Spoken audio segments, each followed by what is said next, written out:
มาขุดมันโอ้มันเป็นหัวลึกแล้วเนี่ย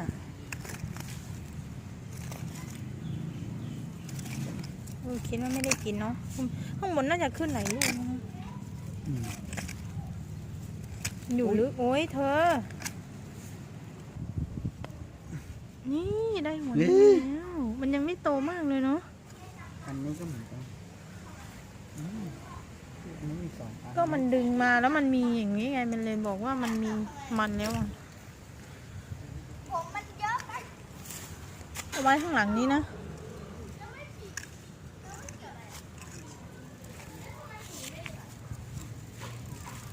ลูกก็ปุ๋มหมอเมรั่วลูกอ๋อ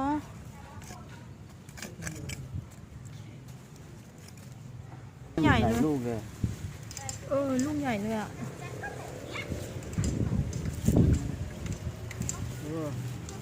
ลูกนี้ยังเล็กอยู่เลยอ่ะ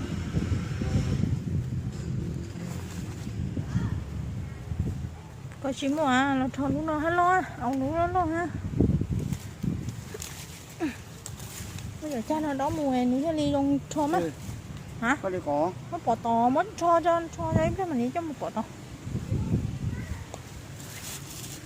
bây giờ cho con nóมันอุตส่าห์ปลูกตั้งกี่เดือนวะเนี่ยอุ้ยมีหัวใหญ่ด้วยอ่ะหัวใหญ่ซ้ำมาเลยอุ้ยมีหลายลูกแน่ๆเลยอ่ะในนี้อ่ะรอดูว่าเราจะขุดได้กี่หัวนะอุตส่าห์ปลูกตั้งนานเนาะจะถอนทิ้งอยู่แล้วคิดว่ามันไม่ขึ้นให้กินไงต้นมะเขือเราก็มีดอกมะเขือขึ้นนะ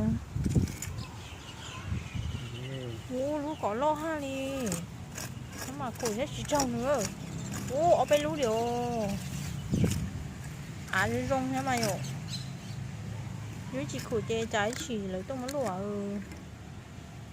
tên lúc coi mẹ ai chắc mới cho đùa sao chị cho có sao mà có má của chị cho con chín nọ nè mẹ thảo nè nó giờ nó lộn cái việc nào vậy bỏ chè mà ê hai lì thì có món lòng mới cho đồ nào mồ cho chị ơi cho hỏi cho không lên nó lỗ tràn tàu nó cho nó rung nỏ á nè cái còn lâu luôn à để số có hoa con gì không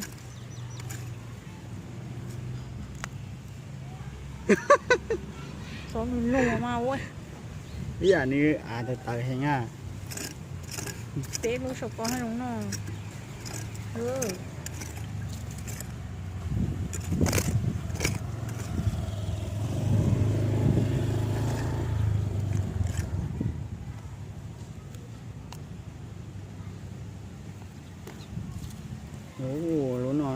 nó lo chăng lúa nó lo vậy lúa thở gì cũng mới trong cho kia liều ấy thuần nó แต่ว่าทำไมมันเหมือนมันโดนแมงจ่อกินหมดแล้วอ่ะ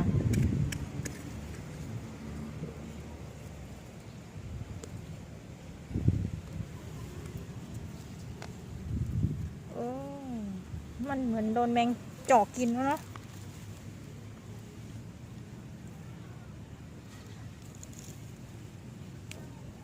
เดี๋ยวชั่วไก่จะต่อต้นลงสงเคยเดี๋ยวชั่วไก่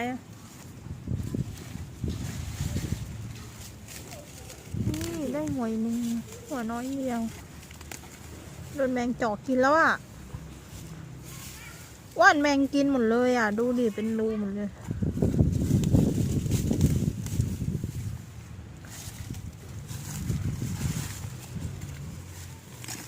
โอ้โหเจ้าโอ้ก็แต่ลูกก็รอดแล้วนี่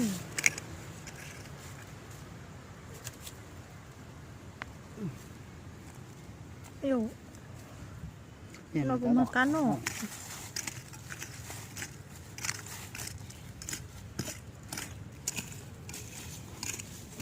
ตัวนี้กูฝันเนี่ยเอ้ยดิขุดไอ้หม้อไปลูกนะ sầu nó à, nó khui sầu nó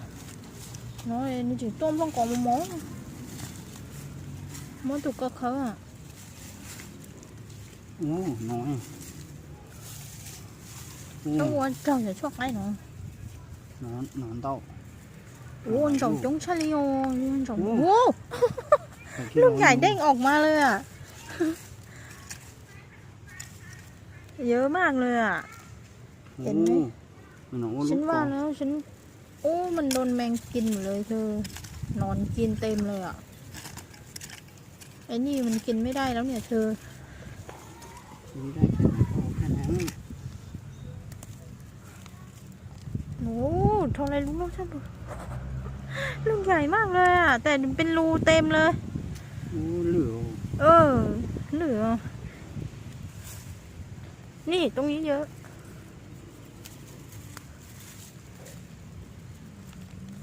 โห น้อยนี่ถึงเธอเจ้าเก่าใหม่ชา อุ้ยในนี้เยอะเลยอ่ะ ก็ฉันบอกให้ขุดเธอไม่ยอมขุดสักที เธอรอให้มันออกลูกเยอะกว่านี้ใช่ไหม เขาที่ไอ้นี่ถือลือตา เออของที่อีนี่ให้อยู่จอดนั่นลงทางขุดเสาเนาะกำลังจะมันกำลังจะไกลเยอะกว่านี้นะเนี่ย อู้ ว้าวว้าวทุบเอาหลัง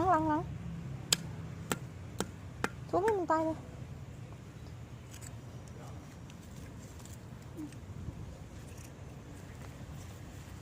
เดี๋ยวเอาลูกเล็กนี้ปลูกอีกระวัง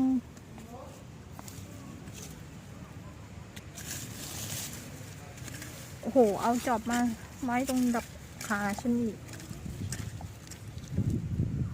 เนื้อจิ๋ววันล่างเนี่ยตัวเองโอ้ยก็รู้จิ๋วไม่หรอกก็มีน้องผู้ต่อchỉ có cho cái phương pháp tàn nghỉuลมพัดเย็นก็ได้เยอะเลยอ่ะเธอตรงนั้นไม่น่ามีแล้วมั้งเธอต้นมะระฉันตายยังอ่ะพริกมันออกลูกแล้วอ่ะ ก็ใช่ ได้กินแล้วเนี่ยอุ้ยระวังมันพริกขึ้นเต็มเลยมะระก็ออกลูกแล้วนะแต่มะระมันเน่าแล้วอ่ะ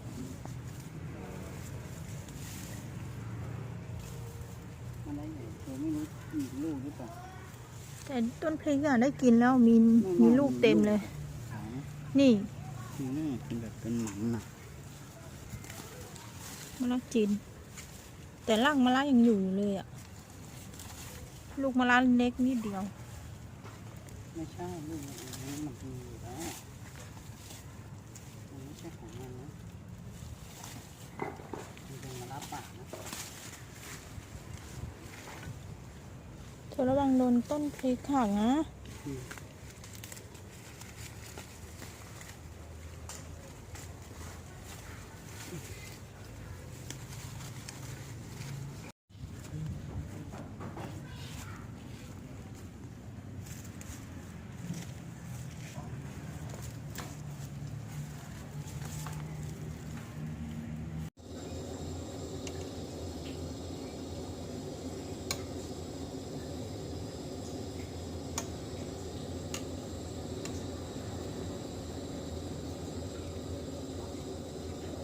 หอม